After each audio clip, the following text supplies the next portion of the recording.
Well, the Seahawks have been scuffling throughout the second half. Tariq Woolen continues to turn in a fantastic rookie season, but has he been good enough to garner Defensive Rookie of the Year honors? We'll be breaking that down with the debate Woolen versus Sauce Gardner in today's Tuesday episode of Locked On Seahawks.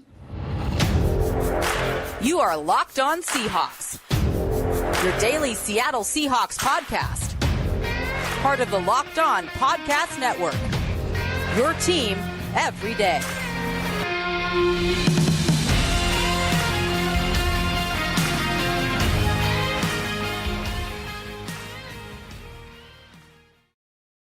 Greetings, 12. This is Corbin Smith, your host for Locked On Seahawks. Joining me for our Tuesday episode here in Week 17, my co-host in crime, Rob Ring. A special thanks to all the 12s out there, as always, for making Locked On Seahawks your first listen 5 days a week. We greatly appreciate it. We got a jam-packed episode coming your way. Tariq Woolen, Sauce Gardner get to face off for the first time as NFL players, and both have had fantastic rookie seasons. But who has the edge going into this matchup between the Seahawks and Jets in Defensive Rookie of the Year balloting? Rob and I are going to discuss and debate. Plus, we're going to take a look at what the Seahawks need to have happen to make the postseason, what needs to happen this week, plus a first look at the New York Jets heading into this weekend's battle at Lumen Field.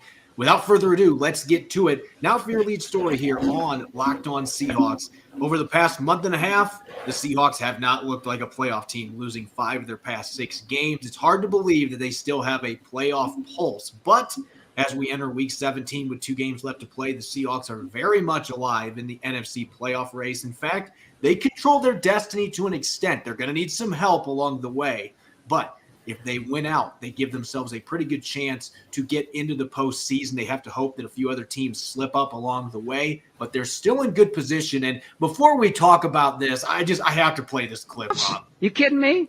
Playoffs? I just hope we can win a game. That's really what Pete Carroll's probably thinking at this point. He's not that kind of charismatic in press conferences, but that's really where the Seahawks are at right now. They are right on the fringe of being eliminated, and yet they do control their destiny with 2 games left to go. Winning both games would give them a much better chance, obviously, to get into the postseason. Yeah, that's the thing is obviously you have that mentality of basically win or go home. And so those of you who are watching on YouTube, thank you, as Corbin says. I want to repeat that. But for those of you who are not, then I'm just going to kind of read off some of the information that is on our screen right now. So if the Seahawks do beat the Jets, then their chances at reaching the playoffs jump to 43%.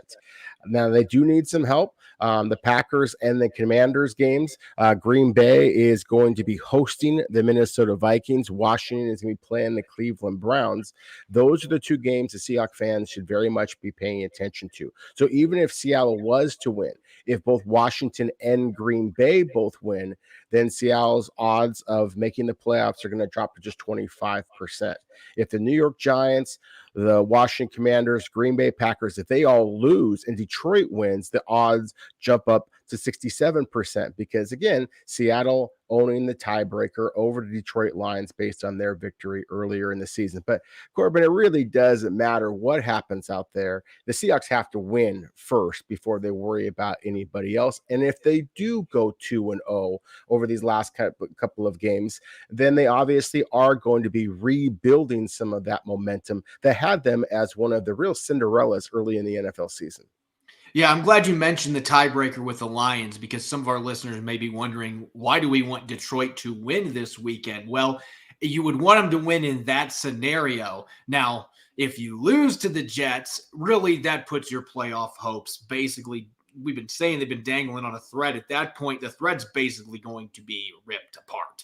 They would not be eliminated until Washington, Green Bay, or Detroit wins a game. If all 3 of those teams ended up losing 2, the Seahawks would still be alive. But if the Commanders or the Packers or the Lions win their games, then the Seahawks would be eliminated from the playoff hunt with a week left to play in the season. So really, like you said, this is the playoffs now for the Seattle Seahawks. Really, the last couple of weeks have been the playoffs, and they haven't been able to step up to the plate and get the wins that they need, but they're still alive.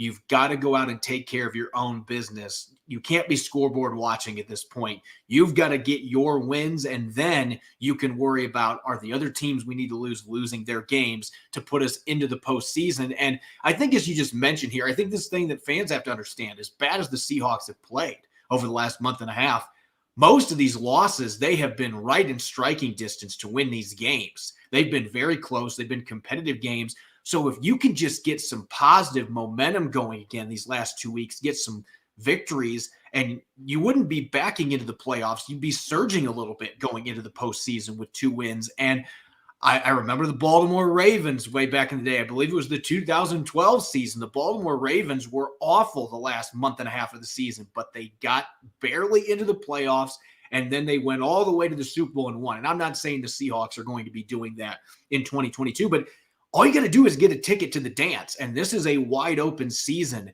as far as I'm concerned when it comes to who's going to make the Super Bowl. There appears to be 5 or 6 teams that have really separated themselves, but just got to get a ticket into the dance. So if the Seahawks can find a way to beat the Jets this weekend and then beat the Rams in the season finale, that's going to be easier said than done, especially with Baker Mayfield now being quarterback. These are going to be 2 tough games, but if the Seahawks can get a couple victories at home, which has been hard for them to do this year, if they can win back-to-back games at home and they get a little bit of the help, as we just mentioned, get into the postseason, maybe they can get their mojo back from early in the year. The team that we saw win 4 straight games, that was a team nobody wanted to play. If they can get close to playing at that level and sneak into the postseason, then who knows what happens? Anything can happen in the NFL playoffs. Yeah, and that's one of the things that I really like about what you just said there is as far as like just how wide open the NFL feels this year. I think especially on the NFC side, to me there's 4 or 5 different teams on the AFC that I think could wind up taking home the Lombardi Trophy. I don't know that I feel that way about the NFC side. I think that you look at the Philadelphia Eagles, Dallas Cowboys, the Minnesota Vikings, and obviously the San Francisco 49ers. I mean, those are the teams that I think have basically established themselves the creme de la creme of the conference. But at the same time, I just kind of like the way that Seattle matches up with a bunch of those different teams. And to me, the scariest of the bunch is the Philadelphia Eagles. But of course, with Jalen Hurts injured, Gardner Minshew's a terrific player. But at the same time, I do think that is a team that is a little bit more vulnerable. So as you said, Corbin, if Seattle can just get a ticket to the dance, just get themselves in there, then I do think that they have a chance to surprise. And if that's not the case, if they don't ultimately make the playoffs for one of the very few times in Pete Carroll's illustrious career as head coach of the Seahawks, then I am really excited to kind of break down this tape over the entire offseason and kind of figure out who Seattle is going to be able to bring in terms of rookies, in terms of free agency, to turn this team back into the Super Bowl contender that we know this club has been, again, throughout most of Pete Carroll's tenure. Yeah, even with the way things have gone the last 5 or 6 games, there's still plenty of reasons for positivity. And at the same time, Pete Carroll's not going to be packing it in. His team's not going to be packing it in because they still have a chance to get into the playoffs. And we know that Pete's teams always play tough in the postseason as well. And as you mentioned, I look at teams like the Minnesota Vikings. The players shouldn't be looking ahead, but we're hosts of a podcast. We can look ahead, no problem. Minnesota is a team that I see some major flaws in. And I know they've got a great record, but they've won a ton of one-score games. They kind of remind me of the 2020 Seattle Seahawks as a team that'll have kind of an inflated record that isn't as good as their record shows. And Seattle playing in a dome, I think that that's obviously much better than they had to play in an outdoor stadium in Minnesota in January. So maybe that would be an interesting matchup in the first round. And a rematch with the 49ers, the only way that's really going to happen is if somehow the Giants end up losing the next 2 games and the Seahawks somehow get up to the 6th seed. That's the only way they can get there. That would obviously not be ideal, but it's hard to beat the same team 3 times in 1 year. So maybe that works in Seattle's favor, getting that third matchup, a grudge match, and maybe they get a win in the game that matters the most in the postseason, but you got to get there first. And that's the real key here. The Seahawks need to win out, and they're going to need a little bit of help from a few of these NFC teams slipping up when they're battling for playoff spots. If that happens, they can still get the 6th or most likely the 7th seed in the NFC, and then hopefully we can have a playoff game to cover. Coming up next, we've got a matchup at Lumen Field, Seahawks against the New York Jets, and it's featuring the 2 main front runners for Defensive Rookie of the Year, Tariq the Freak Woolen going up against Sauce Gardner. Obviously not going to be playing head-to-head, but a chance for their teams to battle on Sunday. Who has the edge in Defensive Rookie of the Year? Rob and I are going to dive into a bunch of stats and a little bit of discussion and debate coming up here for Tell the Truth Tuesday on Locked On Seahawks. I'm really geeked out about our new partner and sponsor of today's episode, the mobile game, Ultimate Football GM. If you've ever dreamed of becoming an NFL GM and managing your football franchise, your dream can come true. And this game is definitely for you. Manage every strategic aspect of your team, play through the season, and lead your team to glory. You're responsible for everything from hiring the right coaches and coordinators, trading players, making draft picks, navigating your franchise through free agency and the draft, and all the ups and downs of a season. All of this in a challenging and realistic game world. Ultimate Football GM is completely free and playable offline. You can play on the go as you want and when you want to. I'm currently managing the Honolulu Sharks. The first year has been pretty difficult. I'm working on conducting a youth movement since I took over a team full of a bunch of 30-year-old geezers. I'm hoping to rise quickly back into contention with some younger players and beat out all the other Locked On hosts in our virtual league. It's an absolute blast, and our listeners should join in on the fun in their own league. Locked On Seahawks listeners get a 100% free boost to their franchise when using the promo Locked On. That's all caps in the game store. That's Locked On in all caps. So make sure to check it out today. To download the game, just visit ultimate-gm.com or look it up on the App Store. That's ultimate-gm.com. Ultimate Football GM. Start your dynasty today. You're listening to Tell the Truth Tuesday here on the Locked On Seahawks podcast. I'm your host, Corbin Smith. Glad to be joined, as always, by my co-host in crime, Rob Rang, and a special thanks to all the 12s out there. Whether you're a first-time listener or a regular listener, thanks for making Locked On Seahawks your first listen 5 days a week. And for your second listen, don't forget to check out the Locked On Sports Today podcast. From the games that matter the most to the biggest stories in sports, go beyond the scoreboard, behind the scenes with local experts and insights only Locked On can provide. Locked On Sports Today, it's available on the Odyssey app, YouTube, and wherever you get your podcasts. The Seahawks clearly in playoff mode now at 7-8. As we just talked about, they need to win these last 2 games to give themselves a fighting chance to advance to the postseason. The New York Jets coming to town. They are in the same exact position in the AFC. Same record. They're dealing with similar issues, have not been playing well as of late, have dropped a bunch of games recently, but they are still mathematically alive in the AFC for one of those final wild card spots. And there's a lot of different matchups we'll be diving into tomorrow, but 2 players that aren't going to be going against each other. They play the same position. There's a lot of intrigue here because we're towards the end of the season, and you've got your first-round sensation, Sauce Gardner. He was expected to come in and be a superstar right away in the secondary for the New York Jets. And on the other side, the Seattle Seahawks, their 5th-round pick, Tariq Woolen. He was supposed to be a long-term project. He won't be ready to play on defense right away. All he's done is lead the NFL in interceptions as a rookie for the Seahawks. Both these guys have been sensational, and really it's turned into a 2-horse race for Defensive Rookie of the Year, and now they're going to get a chance to, against the other player's team, maybe cement their status as the winner of that award. Yeah, it's going to be an awful lot of fun. And I think that if you look at the statistics, then it obviously favors Tariq Woolen in a lot of ways because, as you just said, Corbin, that he leads the NFL, not rookies, the NFL, or at least is tied in interceptions with 6 to this point. Obviously has the one that he returned back for a touchdown, has a couple of forced fumbles, had the block kick. I mean, he has just been absolutely spectacular. Whereas you look at Sauce Gardner's numbers, and they're not quite as, flashy. He only has the 2 interceptions to this point. He does not have any scores of his own. He does not have any forced fumbles or block kicks, but he has been even stickier in coverage. He has surrendered just 1 touchdown all season long, and that was against the Cleveland Browns in week 2, Corbin. I watched it. It was a play where it was basically just a miscommunication between Sauce Gardner and his safety.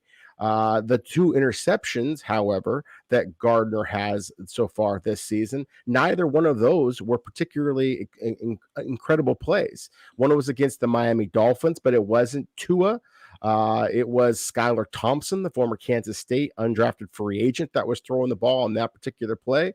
The other one was against Josh Allen, the Buffalo Bills. So that obviously creates some excitement. But at the same time, it was, again, another kind of miscommunication between Josh Allen and his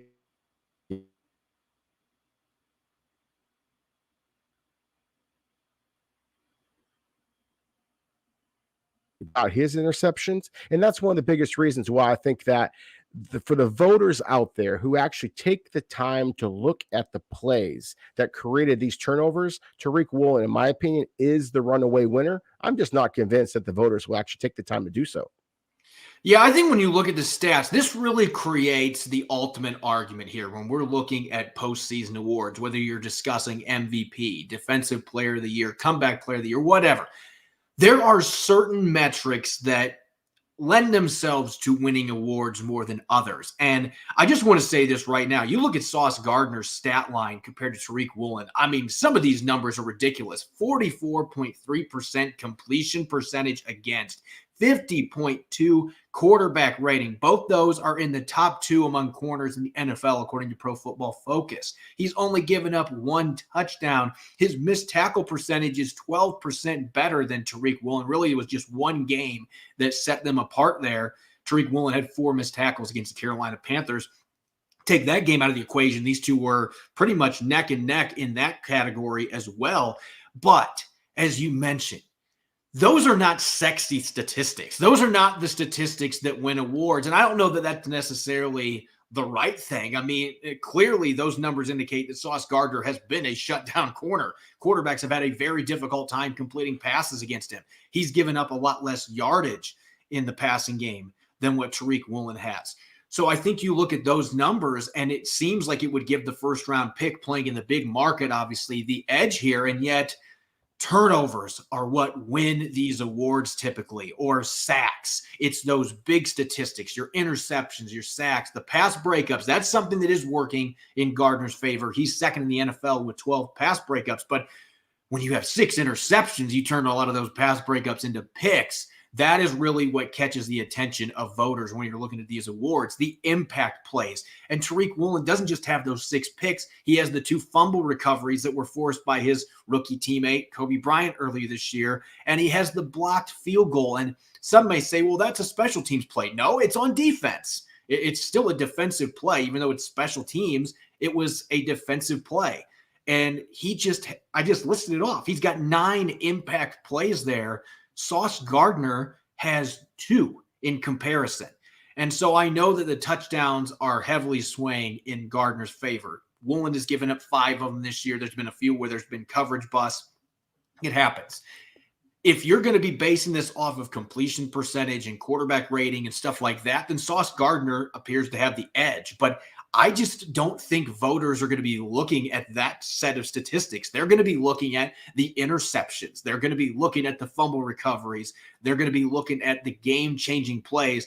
And no rookie in the NFL on defense this year has come close to making the number of impact plays that Tariq Woolen has, the turnovers, the game-changing turnovers. Tariq Woolen has been generating those week in, week out. And so while Sauce Gardner has undoubtedly had a remarkable rookie season in his own right, I just don't think that this is really a debate, because to me, it's all about the turnovers and the game-changing plays. And Tariq Woolen just has a huge advantage in that category.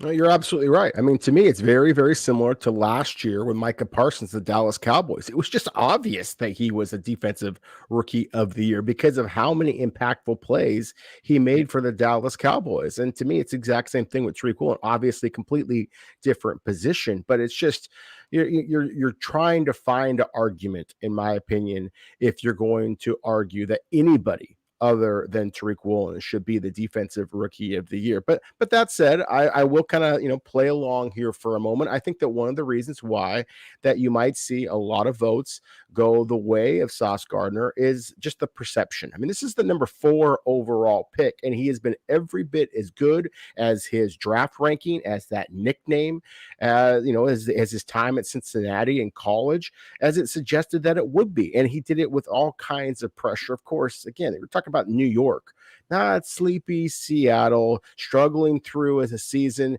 here in the NFC West in general, which hasn't been quite as good as people expected. The runaway leader in the division, of course, the San Francisco 49ers, and they're doing it with their running game and their defense primarily. Switch over to the AFC East, and you mentioned just the big media market, but the fact that they have the Buffalo Bills with Josh Allen, they got the Miami Dolphins with the most explosive passing attack in all of football. football, and even the New England Patriots. How times have changed. New England is just, and also ran in that division, but still, you just have so much more attention over there that I think that, again, it's going to be critical for the voters to really not just look at the statistics. I think the statistics, again, speak for themselves in how much bit more big plays that Tariq Woolen has produced, but it's the quality of the big plays. That, to me, was what was really spectacular. I was willing to give Sauce Gardner the benefit of the doubt if those 2 interceptions had been the type of jaw-dropping plays that Tariq Woolen's plays have been. They just simply were not, and that's why, again, for me, it is easy. Tariq Woolen should be the 2022 Defensive Rookie of the Year. How much do turnovers matter when we're talking about this award? There have only been 2 corners that have won Defensive Rookie of the Year since Charles Woodson won it before the turn of the century. Like, this is not a position that wins this award very much, but Marshawn Lattimore won it in 2017, and he had 5 interceptions that year. He also had a defensive touchdown. You go a few years earlier than that, and I don't know why I'm slipping on his name right now. Played for the Rams and now is on the Ravens. Played at University of Washington. I don't know why I'm Marcus Peters. Marcus Peters. Yeah, I don't know why I was slipping on his name. Marcus Peters had 8 interceptions and 2 returned for touchdowns, and he won Defensive Rookie of the Year for the Kansas City Chiefs in 2015. Those are the only 2 corners that have won this award since way back when Charles Woodson won it with the Raiders when they were still in Oakland, late 90s. Like, this is not a position that wins this award very much. It typically goes to your pass rushers, the guys that rack up sacks and strip sacks, force fumbles. Linebackers have won the award a handful of times as well. Corners don't get it very often. And when they do, it's because they get a bunch of interceptions and they create points off those interceptions. And Tariq Woolen, again, has a huge advantage in those game-changing plays. Now, there's still 2 games left. Hopefully the Seahawks don't get the treatment from Sauce Gardner this week and Geno Smith throws an interception, this return to the house. Then look back at this. He just stole the award from Tariq Woolen. But as of right now, I just look at past precedent and those game-changing plays. Tariq Woolen has a huge advantage there. Gardner's certainly done some amazing things. Both these players are deserving. I just think Woolen, right now, it should be a slam dunk that he wins this award. And we'll see what happens on Sunday because these 2 guys are going to get a chance to continue padding their resume. And particularly for Tariq Woolen, Mike White going to be back for the Jets. Maybe an opportunity to get interception number 7 at home this weekend and help his team get back in the win column. It's a really tight race, though.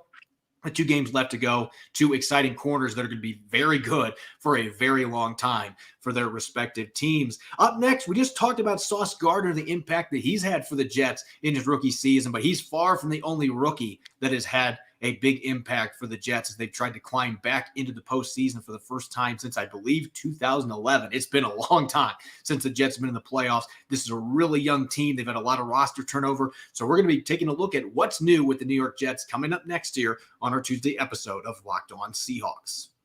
This episode is brought your way by Prize Picks. It's week 17 of the 2022 season, and I'm banking on a big 3-touchdown night from Kirk Cousins against the Packers. That might seem like a bold leap, especially at Lambeau, but with Prize Picks, it's easy to play daily fantasy and put those entries to the test. Pick 2 to 5 players. If they score more or less than their Prize Picks projection, you can win up to 10 times your money on any entry. No competing against other people. It's just you versus the projections available. And Prize Picks offers projections on any sport that you watch, including the NFL, NBA, MLB, college football, and MMA. Entries can be made in 60 seconds or less. It's that easy with safe and fast withdrawals, currently operational in over 30 states as well as Canada. Download the Prize Picks app or go to prizepicks.com to sign up and play daily fantasy sports. First-time users can receive a 100% instant deposit match up to $100 with the promo code Locked On. If you deposit $100, Prize Picks will give you $100. So don't forget to enter the promo code Locked On at sign up for an instant deposit match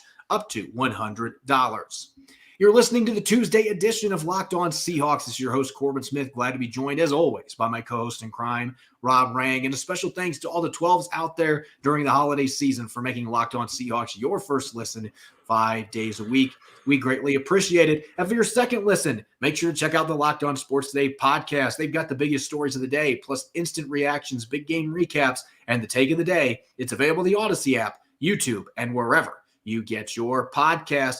The Seahawks very much in postseason mode, trying to find a way to sneak into the playoffs. to make it happen, they have to beat the New York Jets, who are in the same situation, the AFC, both teams at 7-8, looking to get into the postseason with a late season surge. The Jets have undergone a lot of turnover on their roster. This is a very young team, a very exciting young team, at least away from the quarterback position. They've got a lot of really fun players on both sides of the football, and that's going to make them a dangerous opponent, especially with the postseason still within reach coming up this weekend in Week 17. Yeah, the Jets are a really different team this year, Corbin, than what they've seen in the past. I mean, virtually every single position there has been some type of turnover. Again, for YouTube watchers, you can read it yourself. But for those of you who are at home listening or is listening on podcasts, then Laken Tomlinson, DJ Reed, CJ Uzama, Dwayne Brown, Jordan Whitehead, Solomon Thomas. I'd add the tight end Tyler Conklin to that list as well as key additions. There definitely have been some big departures as well. Marcus May, Foley Fadukasi, Morgan Moses, Jamison Crowder. This is a team that, unfortunately for the Jets, has also struggled with some big injuries, especially along the offensive line. And, of course, with their dynamic running back, Breece Hall, the only running back selected ahead of Kenneth Walker III. But Mekhi Becton, the big tackle, that's one of the reasons why the Jets brought in Dwayne Brown. Becton went down. Elijah Vera-Tucker, former first-round pick, former Morris Trophy Award winner from USC a couple of years ago. He also went down with injury. And then, of course, all the notable draft picks that this club had. They had 3 first-round picks last year. We just kind of broke down Sauce Gardner, but the rookie wide receiver Garrett Wilson just leads the team in every receiving category: catches, yards, touchdowns. Tyler Conklin, I mentioned before, is second in catches, yards, and touchdowns. And then, of course, Jermaine Johnson, the pass rusher for Florida State, I was really, really high on, but under Robert Saleh as head coach, former Seattle assistant coach, the Jets have really made this huge transition. They now have a lot of different really talented pass rushers, and so that's the biggest reason why Jermaine Johnson, in my opinion, has not got himself onto the field. Doesn't have a single start this year, although he has played in 12 games. And so it's the fact that the Jets have as many different types of pass rushers as they do is one of the biggest reasons why I think that the Jets are a really scary team in a lot of different ways. Yeah, they added Johnson in the draft. They got Carl Lawson back from his Achilles injury, and that was a big addition to their defensive line. Michael Clemens, who they drafted on day 3, a player the Seahawks actually brought in for a pre-draft visit out of Texas A&M. He has been a really good rookie for them as well. So they've gotten contributions from some late-round guys to go with all those high draft picks that they have, and all 3 of those players we mentioned in round 1 have been immediate contributors for this football team. Breece Hall maybe was the best of the entire bunch before he suffered the torn ACL middle of the season. Their offense has not been the same since they lost him. They've struggled to fill that gap. And obviously the quarterback issues that they've had. Zach Wilson just looks like a deer caught in the headlights. He has not been able to figure things out. But Mike White is going to be back this week, and the Jets have really rallied around him. And even though he's not new, he's been with the team for a few years, it does feel like it's a much different football team when they have him out there. And Chris Streveler is also available as well. And Streveler is just a different type of quarterback, not somebody that's going to drop back and throw a bunch, but he's a big body guy that can barrel over linebackers, and he runs the ball really well. And he gave them a little bit of juice last week in their Thursday night loss to the Jaguars. And so this is a team that's got some interesting options at the quarterback position. Zach Wilson probably not even going to be active for this game. They've got Joe Flacco on the roster as well. So they've got a lot of different options there. But Mike White has been their best quarterback this season. They're going to be very happy to have him back this weekend against the Seahawks to maybe take some pressure off the rest of their offense. The run game just hasn't been there. But if they can throw the ball a little bit better, certainly could make things interesting. And you mentioned the couple of former Seahawks. DJ Reed has been fantastic for the Jets, playing across from Sauce Gardner. And I think that's something will really be notable when we're breaking down the matchups going into this game. This is a very good secondary for the New York Jets, at least at the cornerback positions. They are dominant there. Gardner has been a shutdown corner throughout his rookie season, and DJ Reed has been worth every penny that the New York Jets paid him on his $30+ million contract that they gave him in free agency. And some Seahawks fans may be wondering, man, why couldn't we have just teamed him up with Tariq Woolen? That would have been a lot of fun, but that also would have been a lot of money for them to pay the cornerback position that they just didn't feel like they had, especially with Russell Wilson's dead cap hit, some of the money that was left with other players being released as well. They didn't have as much wiggle room. The Jets had a ton of money. They spent it, and for the most part, that money has been well spent, and that's why they are still in the playoff race, even with the quarterback issues, the scoring issues that they've had throughout the season. Yeah, I love that you just mentioned the scoring issues. I mean, if you look at the Jets quarterback play this year, it really has been pretty darn abysmal. The Zach Wilson, former number 2 overall pick, and as you said, I mean, he's not even likely to be on the active roster, or made available at least for this game. He leads the Jets right now with 6 touchdowns, and then you have Joe Flacco with 5, and Mike White's only got 3 scores all season long. So again, this is a team that has struggled to run or to throw the ball with any type of real consistency. And again, there's a lot of reasons for that. And you have you're led by a rookie wide receiver. You have moving chairs basically at the quarterback position.